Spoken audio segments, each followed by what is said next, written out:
have some very interesting information for you, Dr. Wade. Oh? Our resident astrologer, Michele Bernhardt, has been looking at our charts. Wow.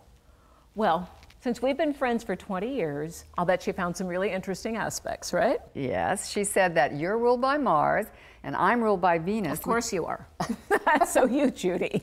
Well, it's a good thing because opposites attract, and they also can really help balance each other. Now that I believe, because you are a great balance for me, always have been.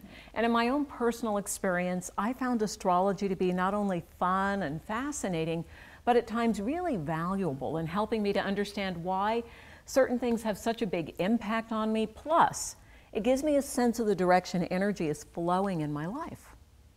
Michele is a true expert in this field, so I've asked her to give us a bit of an astrological overview. When you were born, you know, it's like a snapshot, a blueprint. It's like a map, a symbolic map of you and what you've come in to do. So where each of the planets are says something about you. So, for example, if somebody is born when the sun is in Gemini, they have come in to learn about communication. They're refining the aspects of communication. Depending on where the moon is, the moon tells you about what you need to feel emotionally secure and safe. So if your moon is in Taurus, you like good food. You need like comfortable surroundings, you know, whereas somebody whose moon is in Aries needs to feel special and feisty and kind of assertive. Mercury is how we communicate. So for example, my Mercury is in Pisces. It's not the best place for Mercury because Mercury is a thinker. Pisces is like this. It's great for intuition. So I'm not a logical thinker, you know, but it gave me, because I don't see the normal thing, I can see something else. And so each planet means something. You know, Venus is what gives us pleasure. In fact, pleasure is often connected to our soul's purpose.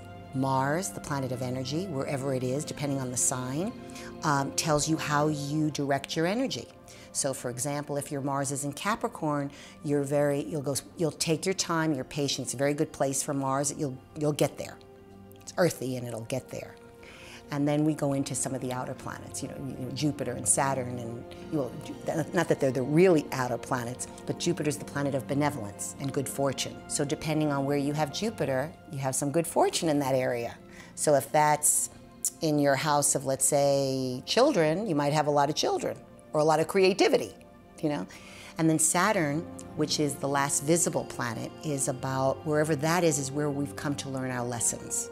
And Saturn is interesting. It takes about 28, 29 years for it to go around and come back to where it was originally when you were born. And that's like the year 28, 29, everybody is going, what am I doing with my life? They want to see, because it's the last visible planet, they want to see the manifestation. So have I graduated? Do I have a house? Am I in a relationship? They want tangible results. Saturn wants a tangible manifestation. Boy, do I remember my Saturn return. My whole life turned upside down. Yeah, I hear you. When I went through Saturn return, I moved from Seattle to San Francisco, finished my doctorate, got my first job, and within a year, I got married.